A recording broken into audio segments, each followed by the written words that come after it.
Армысыздар. Инстаграмда бір жаңалықтар нетіпті, ислам религиясы жөнінде.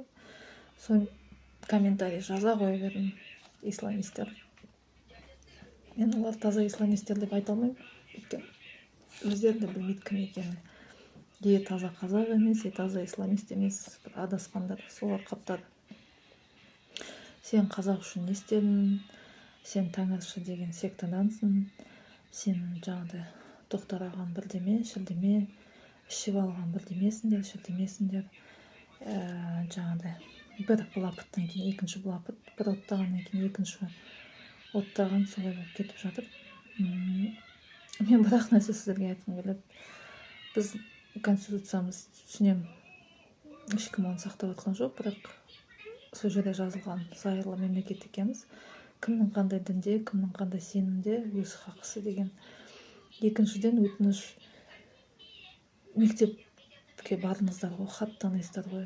Болмаса Алисадан сұраңыздаршы. Кім не екен, кім қайдан екен. Кітап оқығыларыңыз келмесе, хат танымайтындар, ең болмаса сөйлей алатын шығарсыздар. Сауаттары жоқ адамдарға, ең болмаса смартфондарыңыздан Алиса, Тәңіршілер кім, секта ма, дін ба, ағым ба, ислам не, ислам қандай, қаяқтан келді, кім әкелді. И сізге Алиса әдемілеп тұрып айтып береді. Өйткені сіздер ұлттық сана, ұлттық намыс, ана тіл, шежіре заң, Тәңірші дін деген сіздерге бір бүжей көрінеді ғой. Ана орысты тыңдайсыңдар, арабты, соған бағынасыңдар. Әбден құл болып кеткенсіңдер. Сол иелерінің сөзінде, иелерінің тілінде тыңдап көріңдер, естіп көріңдер, не деп айтады екен.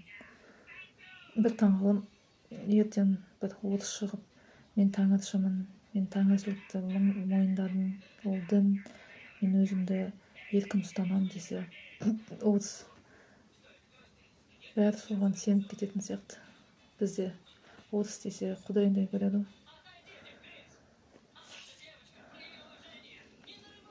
Енді ұятсыз, бетсіз бірдеме деп олардың сатысына жеткім келмейді. Бірақ шын мәнінде санасыз екенсіздер. Өз ұлтын сүймеген, өз ұлтын мақтан етпеген, өз ұлттық құндылығын бетке ұстап, көкірегінен соны жаңағыдай мәртебе тұтпаған, абырой тұтпаған.